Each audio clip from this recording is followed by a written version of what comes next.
एक good news ये है कि अब अपने चैनल पर ग्रेजुएशन और पोस्ट ग्रेजुएशन यानी कि बीए और एमए का कंप्लीट कोर्स अवेलेबल है। अगर आप ये वीडियोस चाहते हैं तो नीचे दिए गए नंबर पर कांटेक्ट कर सकते हैं। Hello friends, welcome again. मैं हूं अर्पित और आज हम जिस बहुत ही इंटरेस्टिंग टॉपिक को डिस्कस करेंगे वो है निगेटिव कैपेबिलिटी। तो आइए चलिए शुरू करते हैं। निगेटिव कैपेबिलिटी टर्म की व्याख्या रोमांटिक पोएट जॉन कीट्स ने की थी। दिसंबर 1817 में अपने भाइयों जॉर्ज और थॉमस को लिखे लेटर में उन्होंने पहली बार निगेटिव कैपेबिलिटी फ्रेज का इस्तेमाल किया था। निगेटिव कैपेबिलिटी वो स्टेज है जब कोई व्यक्ति बिना इरिटेबल फैक्ट और रीजन का इस्तेमाल किए अनसर्टेनिटीज, मिस्ट्रीज और डाउट में रहने की क्षमता हासिल कर ले। वास्तव में निगेटिव कैपेबिलिटी वो एबिलिटी है जिसमें हमें सब कुछ जानने की ज़रूरत नहीं होती है।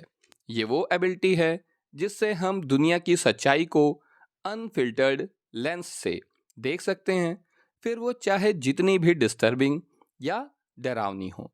और दुनिया की इस सच्चाई को देखने के साथ साथ हमें उस बिलीफ सिस्टम को भी छोड़ना होगा जो हमारी आइडेंटिटी को प्रोटेक्ट करता है और हमारे लिए कंफर्ट क्रिएट करता है। फॉर एग्जाम्पल, अगर आप देखें तो डेथ इस दुनिया की नेचर की सच्चाई है और हम सभी उससे डरते हैं। ये इंसान का सबसे बड़ा डर है। लेकिन हमारा एक बिलीफ सिस्टम है जो कि हमें बताता है कि मरने के बाद हम स्वर्ग जाएंगे, जन्नत जाएंगे, हेवन जाएंगे। हमारे रिलीजन के आधार पर, हमारे आइडेंटिटी के आधार पर जो है हम ऐसी कल्पना करते हैं, ऐसा मानते हैं। असल में ये बिलीफ सिस्टम हमें उस डर से प्रोटेक्ट करता है।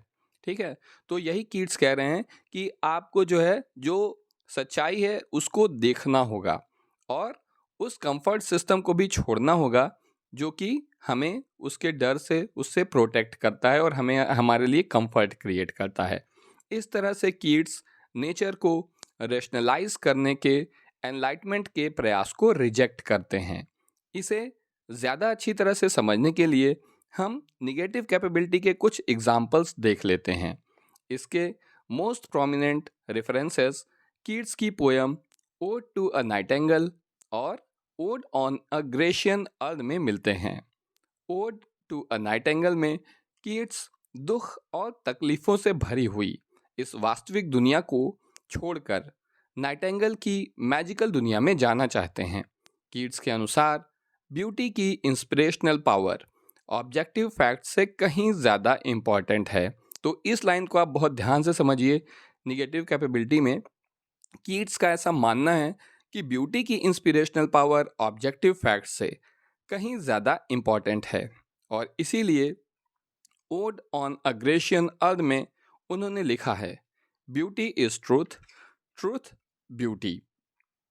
तो इस तरह से निगेटिव कैपेबिलिटी रीडर्स को परमिशन देती है कि वो बिना ज़्यादा दिमाग चलाए लिटरेरी वर्क को एंजॉय कर सकें, क्योंकि अगर राइटर सभी डिटेल्स को एक्सप्लेन करने का प्रयास नहीं करेगा तो रीडर्स भी स्टोरी के लॉजिक की परवाह नहीं करेंगे। देखिए, इसे एक और मैं एग्जांपल से आपको समझाने की कोशिश करता हूँ कि अगर आपने हैरी पॉटर मूवी देखी है या नॉवेल पढ़ी है, तो ये एक जादू की दुनिया की कहानी है जहाँ पर जादूगरों का स्कूल है। जबकि हम सभी जानते हैं कि जादू जैसी कोई चीज़ नहीं होती है, लेकिन उसके बावजूद हम इस नॉवेल को और इस मूवी को बहुत ही एंजॉय करते हैं। दुनिया भर में बहुत ही ये पॉपुलर सीरीज़ है।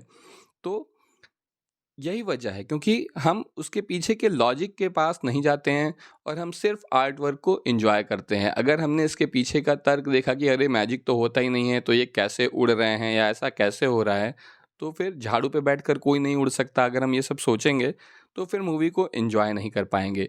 और अगर हम इस मूवी को एंजॉय कर रहे हैं तो यही है निगेटिव कैपेबिलिटी, क्योंकि हम आर्ट वर्क को एंजॉय कर रहे हैं और उसके पीछे कोई तर्क नहीं ढूंढ रहे हैं। तो दोस्तों, उम्मीद है कि आप निगेटिव कैपेबिलिटी को बहुत अच्छी तरह से समझ गए होंगे। आज के लिए बस इतना ही। Thank you.